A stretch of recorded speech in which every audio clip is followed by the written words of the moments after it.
Hello students, once again welcome back to the Gyan Jyoti coaching centre. আজকের ভিডিওতে আলোচনা করব তোমাদের যাদের ভিএসসি এনভায়রনমেন্টাল স্টাডিজ রয়েছে।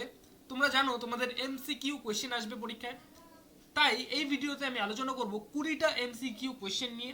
ঠিক আছে, ইম্পর্টেন্ট 20টা এমসিকিউ কোয়েশ্চেন নিয়ে। ঠিক আছে, এর আগে আমরা পার্ট 1, 2, 3, 4, 5 ভিডিও আপলোড করেছি, ওগুলো না দেখে থাকলে সেই ভিডিওগুলোকে দেখে নেবে এই ভিডিওটা শেষ করার পর। ঠিক আছে, এটা পার্ট 6 ভিডিও।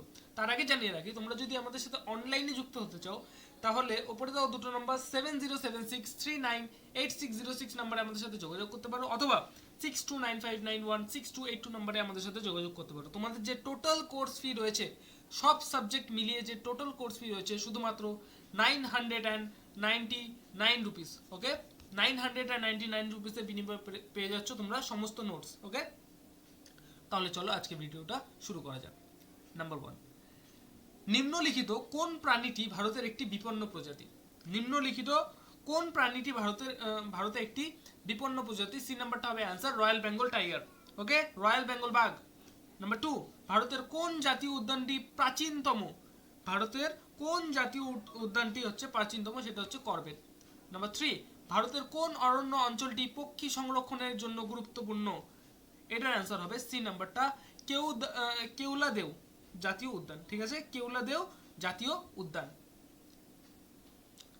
নাম্বার 4, পরিবেশ রক্ষার ক্ষেত্রে আইইউসিএন এর একটি প্রধান উদ্দেশ্য কি? পরিবেশ রক্ষার ক্ষেত্রে আইইউসিএন এর একটি প্রধান উদ্দেশ্য লেখো। ঠিক আছে, সেটা হচ্ছে ডি নাম্বারটা, প্রাকৃতিক পরিবেশ সংরক্ষণ। কি বললাম? ডি নাম্বারটা, প্রাকৃতিক পরিবেশ সংরক্ষণ। নাম্বার 5, নিম্নলিখিত কোনটি ইনসিটু সংরক্ষণ পদ্ধতির অন্তর্ভুক্ত নয়? ইনসিটু সংরক্ষণ পদ্ধতির অন্তর্ভুক্ত নয় বলেছে। কোনটা? নাম্বার সি, বীজ ব্যাংক। ওকে, 6 নাম্বার, কেরলের পেরিয়ার জাতীয় উদ্যান কোন প্রাণীর সংরক্ষণের জন্য গুরুত্বপূর্ণ? কি বলেছে? কেরলের পেরিয়ার জাতীয় উদ্যান কোন প্রাণীর সংরক্ষণের জন্য গুরুত্বপূর্ণ? সেটা হচ্ছে এ নাম্বার হবে, হাতি সংরক্ষণের জন্য।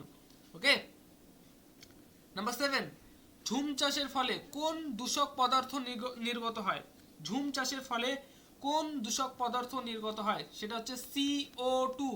ওকে, CO2, কার্বন ডাই অক্সাইড। বিভিন্ন উদ্ভিদ ক্লোরোসিস রোগের আক্রান্ত হয় নিম্নলিখিত কোন রাসায়নিক সংক্রমণের কারণে? ওকে, বিভিন্ন উদ্ভিদ ক্লোরোসিস রোগের আক্রান্ত হয় নিম্নলিখিত কোন রাসায়নিক সংক্রমণের কারণে? এটার অ্যান্সার হবে হচ্ছে বি নাম্বারটা, ক্লোরিন। ওকে, নাম্বার 9, ফ্লুরাইড জনিত দূষণের কারণে মানুষের শরীরে কোন অংশ ক্ষতিগ্রস্ত হয়? ফ্লুরাইড জনিত দূষণের কারণে মানুষের শরীরের কোন অংশ কি বলেছে ক্ষতিগ্রস্ত হয়? এটার অ্যান্সার হবে সি নাম্বারটা, হাড় ও দাঁত। এই দুটো অংশ মানুষের শরীরে ক্ষতিগ্রস্ত হয় কিসের জন্য?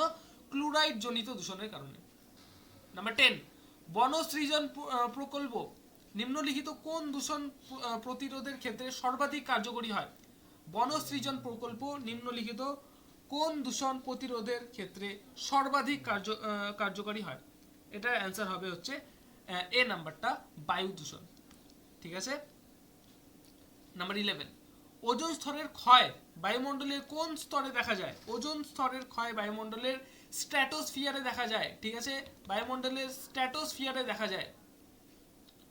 নাম্বার 12, পিএইচ এর পরিমাণ কোন মানের থেকে কম হলে অ্যাসিড বৃষ্টির সৃষ্টি হয়? কি বললাম? পিএইচ এর পরিমাণ কোন মানের থেকে কম হলে অ্যাসিড বৃষ্টি সৃষ্টি হয়?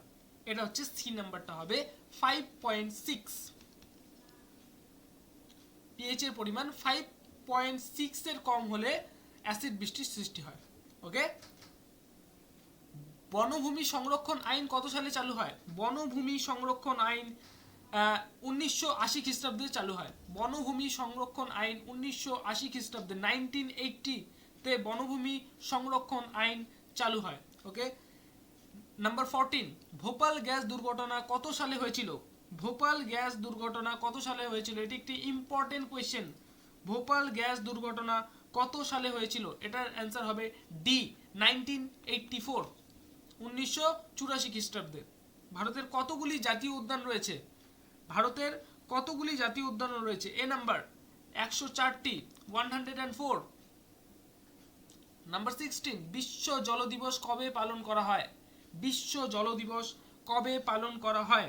এ নাম্বার 22 মার্চ, 22শে মার্চ বিশ্ব জল দিবস পালন করা হয়।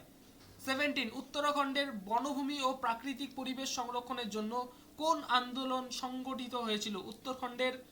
উত্তরাখণ্ডের বনভূমি ও প্রাকৃতিক পরিবেশ সংরক্ষণের জন্য কোন আন্দোলন সংগঠিত হয়েছিল?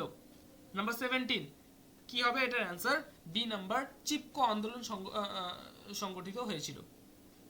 ওকে, এখানে কি বলেছে? 2011 সালের জনগণনা অনুসারে নিম্নলিখিত কোন রাজ্যের জনসংখ্যা বৃদ্ধির হার সব থেকে বেশি? 2011 সালের জনগণনার মাধ্যমে জনগণনা অনুযায়ী নিম্নলিখিত কোন রাজ্যের জনসংখ্যার সর্বাধিক হার সব থেকে বেশি? এটার অ্যান্সার হবে বিহার, বিহারের। ওকে, নাম্বার 19, পৃথিবীর মোট জনসংখ্যার কত শতাংশ জনসংখ্যা ভারতে বাস করে? পৃথিবীর মোট জনসংখ্যার কত শতাংশ জনসংখ্যা ভারতে বসবাস করে? এটার অ্যান্সার হবে বি নাম্বার, 17.5%, 17.5%। এবং সবার লাস্টে রয়েছে নিম্নলিখিতদের মধ্যে কোনটি জল সংরক্ষণের পদ্ধতি নয়?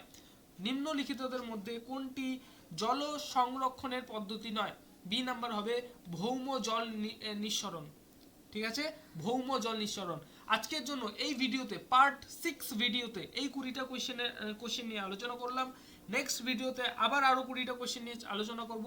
পার্ট 1, 2, 3, 4, 5 না দেখে থাকলে আবারও বলছি, পার্ট 1, 2, 3, 4, 5 না দেখে থাকলে এক্ষুনি গিয়ে সেই ভিডিওগুলোকে দেখে নাও। ঠিক আছে, তো দেখা হচ্ছে পার্ট 7 ভিডিওতে। Till that, keep learning, keep exploring. Thank you so much.